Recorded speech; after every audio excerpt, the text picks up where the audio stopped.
আমাদের 36 জনের জন্য 42টা পেট্রোল বোমা সামনে রেখে সাংবাদিক সম্মেলন করা নিয়ে যাওয়ার পর পুলিশের যারা কনস্টেবল ছিল এই পেট্রোল বোমাগুলো খুলে খুলে এক একটা খাচ্ছিল।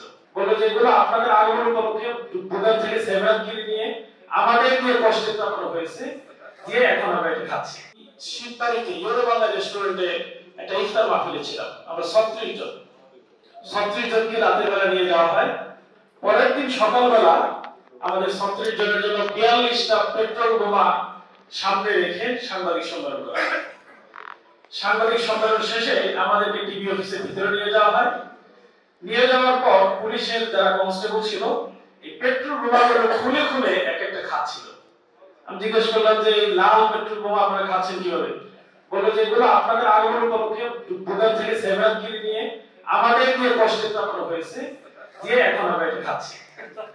এই হলো সাংবাদিকতা। এবং আমার কাছে কাটিগুলো এখনো আছে, বড় বড় করে প্রায় সকল পত্রিকা এসেছে যে পেট্রোল বোমা সহ শিবির এবং জামাত দ্বারা গ্রেফতার হয়েছে। সেখানে নির্যাতন তখন ছিল এসপি সুলাইমান, এসপি ছিলেন হারুন। এসপি সুলাইমান আমাকে ডেকে নিয়ে যায়, দুইবার রিমান্ডে নেওয়া হয়। আমরা 36 জন সবাইকে রিমান্ডে নেওয়া হয়। প্রথমেই আমার সামনে যাকে ঢোকানো হয় তিনি সরকারি একজন কর্মকর্তা ছিলেন। আমি নিজে দেখেছি আমার সামনে পিটিয়ে এই ভাইকে হত্যা করা হয়েছে। তার ছোট একটা সন্তান ছিল, এখনো সে বাবা বলে ডাকে, আমরা দেখা করার জন্য যাই। এই হলো নির্যাতনের চিত্র।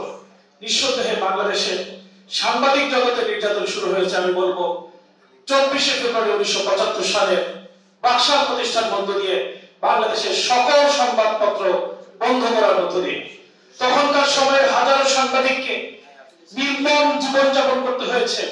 অত্যাচার নির্যাতনের পাশাপাশি পরিবারকে ভূপক্ষ থেকে না খেয়ে দিন রাত কাটাতে হয়েছে। সেই একই পথ ধরে তারই সন্তান বাংলাদেশের জন্য একটি কালো অধ্যায় রচনা করে 2008 সালে ক্ষমতা এসে সাংবাদিক জগৎকে নয় পৃথিবীর কাছে বাংলাদেশকে কলঙ্কিত করেছে। ডিটিভি বন্ধ করার মধ্য দিয়ে, ইসলামিক টিভি বন্ধ করার মধ্য দিয়ে, চ্যানেল 1 বন্ধ করার মধ্য দিয়ে, বাংলাদেশের সবচেয়ে জনপ্রিয় পত্রিকা আমার দেশ বন্ধ করার মধ্য দিয়ে। এরই ধারাবাহিকতায় গাজীপুর বাদ যায়নি। গাজীপুরে শামসুল্লাহ বিদর ভাই আমি দেখেছি কতটা নির্মম ভাবে তার উপর নির্যাতন করা হয়েছে। কামাল ভাইকে সেখানে দাঁড়াতে দেওয়া হয়নি। অনেক নির্যাতিত সাংবাদিক ভাইরা আজকে কথা বলেছেন।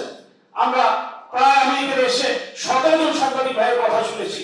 আমি বাংলাদেশ জামাত ইসলামীর প্রতিনিধি হিসেবে বলছি, আমরা আপনাদের পাশে আমৃত্যু থাকবো ইনশাআল্লাহ। যারা মামলার শিকার হয়েছে প্রত্যেকের মামলার জন্য সত্যিকার সুষ্ঠু সমাধান হয়। যেদিন সমাধান হবে সেদিন আপনাদের সেই সহযোগিতা খাতে হবে ইনশাআল্লাহ। শেষ না হওয়া পর্যন্ত আপনাদের জন্য আমাদের সহযোগিতা অব্যাহত থাকবে। আমাদের একটি অনুরোধ থাকবে, সম্মানিত সাংবাদিক বন্ধুরা, আমার নিউজ রিফ্লেক্টস দ্য নেশন, জাতিকে রিপ্রেজেন্ট করে হলো একটা সংবাদ। যদি একটা সংবাদ প্রকাশিত হয় যে 3 বছরের শিশু গুলিবিদ্ধ হয়ে মৃত্যুবরণ করেছে, বোঝা যায় বাংলাদেশের আইন শৃঙ্খলা প্রভাবিত হয়েছে। যদি প্রকাশিত হয় 2 বছরের একটা শিশু হত্যার শিকারের পাশাপাশি ধর্ষণের শিকার হয়েছে, পৃথিবীবাসীর কাছে নজর যায় এই দেশের শিশুর অধিকার বলতে কিছু নেই। ঠিক তেমনি ভাবে এই সমাজে কোন সত্যবাদী সঠিক দলকে ব্যক্তিকে যখন কোন কারণে অনুচিতভাবে সমাজের কাছে উপস্থাপন করা হয়, পৃথিবীবাসী দেখে যে এই দেশ সত্যিকার অর্থে একজন সত্যকে তুলে ধরার মতো সাংবাদিকতা প্রকাশ করতে পারছে না। আমি এই জন্য অনুরোধ করবো, সত্য সমাগত হয়েছে, যা আল হাক্কু ওয়া যাহাকাল বাতিল, সত্য সমাগত হয়েছে, ফেসিস বিদরিত হয়েছে। এই বাংলাদেশ থেকে হরিত সাংবাদিকতা বিরোধিত হবে ইনশাআল্লাহ।